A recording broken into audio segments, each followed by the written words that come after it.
namin ngayon din sa higanting lutuan din sa bukid mga kamangyan. Kaya naman, for the go! Huwag mo kayong tapikin. Ay, sorry. Kahilab yan. Ay, totoo? Sabi.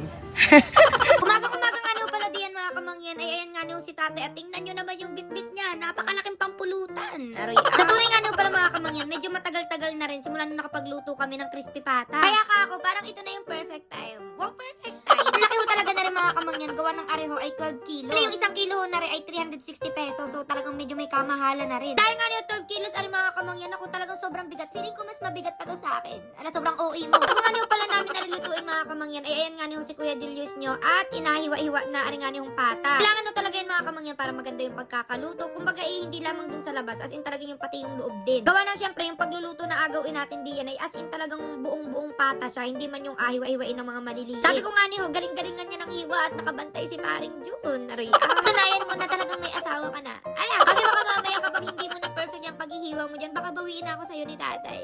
Ala, sobrang ano. Sa mga oras na yan, hindi ko alam kung matatawa ako o hindi. Kasi si tatay parang kating-katina na para bang gusto niyang sabihin na, Julius, umalis ka na dyan. Ako na dyan. Ayan, bali ganyan nga niyo pala yung magiging itsura niya mga kamangyan. Para siyang mga square-square. Ayan nga niyo, nagtagumpay na si paring June kasi naagaw na niya ang gulo kay Julius. Salamat. At habang inahiwa-hiwa nga niyo pala ni tatay yun mga kamangyan, ayan, busy-busy din sa isang tabi aring mga mga nagalinis, ganyan. Hindi ko kasi mga kamangyan, halos araw-araw kailangan talagang linisan. Gawa ng diga yung mga puno-puno din ay mga malalapit, ang daming puno sa paligid. Yung mga nagalaglagan, at kapag naipon yun, medyo makalat na talagang tingnan. Ayan, bali nagpakulo na nga niyo pala ako ng tubig din sa tulyasi mga kamangyan. Saka ako na ho nilagay, aring nga niyong pata. Diba ko mga kamangyan, ang inagawa nila talagang diretso na doon sa mantika. Wala nang pakulo-pakulo, wala nang laga-laga. Kasi ayan, medyo nang problema kami diyan mga kamangyan. Gawa ng medyo maliit pa pala yung tulyasi, pero akala namin malaki na yan. At ayan, sa wakas nilabas na nila diyan, aring nga niyong pangmalakasan namin na literal na higanting tulyasi. At alam nyo ka mga kamangyan, sobrang tagal na talaga niyang tulyasi na yan din sa amin. Hindi lang namin nagagamit. Gawa ng sobrang laki niya talaga. Nagamit mo lang siya kapag talagang isang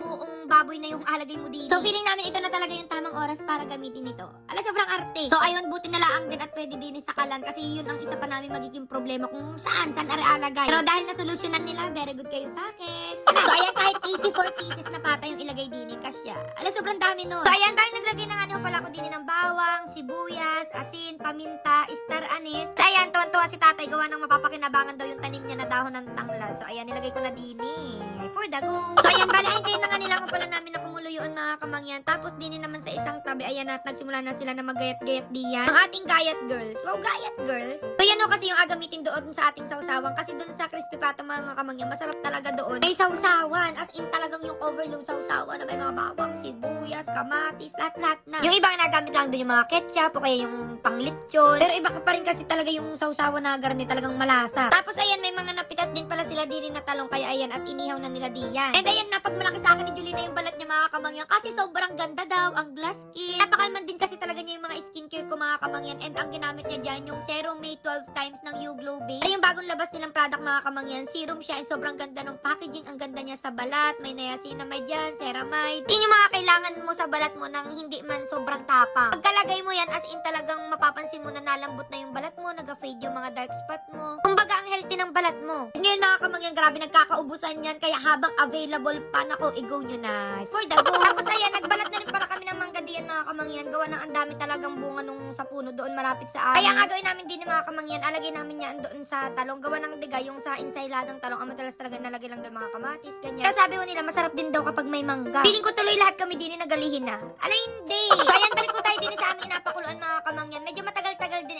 siguro mga 1 to 2 hours. Para talagang lutong-luto na ari. Gawa ng sobrang laki nga niya. Iba ko pala mga kamangyan, kapag nagaluto sila ng crispy pata, hindi na nila inapakuluan, inadiretso na nila sa mantika. Kumbaga inadiretso na naprituhin, gayaan. Pero sa amin mga kamangyan, iba pa rin talaga kapag pinakuluan siya. Lutong-luto, ang lambot, ang sarap, ang luto. Dahil nga niyo, okay naman na rin mga kamangyan. Ayan nga niyo, at kinuha na ni na tatay. Tapos nilagay din sa may initan para nga niyo matuyo-tuyo ng very light. Wow, very light. Para mawala bagay yung mga tubig-tubig para mamaya kapag pinrito ay okay siya, hindi man yung sobrang talsikan. So mga ilang minutes lang ko pala yung pinatuyo-tuyo diyan mga kamangyan. Tapos ayan, nilagyan na rin pala ni tatay ng asin. Para talagang masarap, malasa. Gusto ko kasi talaga sa ganyan mga kamangyan, yung talagang maalat-alat. Piling ko rin mga kamangyan yung kasi nakakadami nakadagdag siya ng pagkalutong. Wow, pagkalutong. And syempre, naglagay din dyan ng mga seasoning. Tapos ayan, nag-init na kami ng mantika diyan mga kamangyan. And dito na rin yan alutuin sa medyo maliit-liit na tulyasi. Gawa ng feeling namin, madali-dali na rin siyang prituhin. Kumbaga, ayusin nila ang posisyon mamaya para kung nga rin, hindi pa lutuin rin kabila. O, di halipat, ayusin. So ayan, bali saglit na nga nila ako pala rin aprituhin mga kamangyan. Siguro mga 30 minutes. Gawa ng digaho, luto naman na yung pinakang karne. Gawa ng pagpapakulo kanina.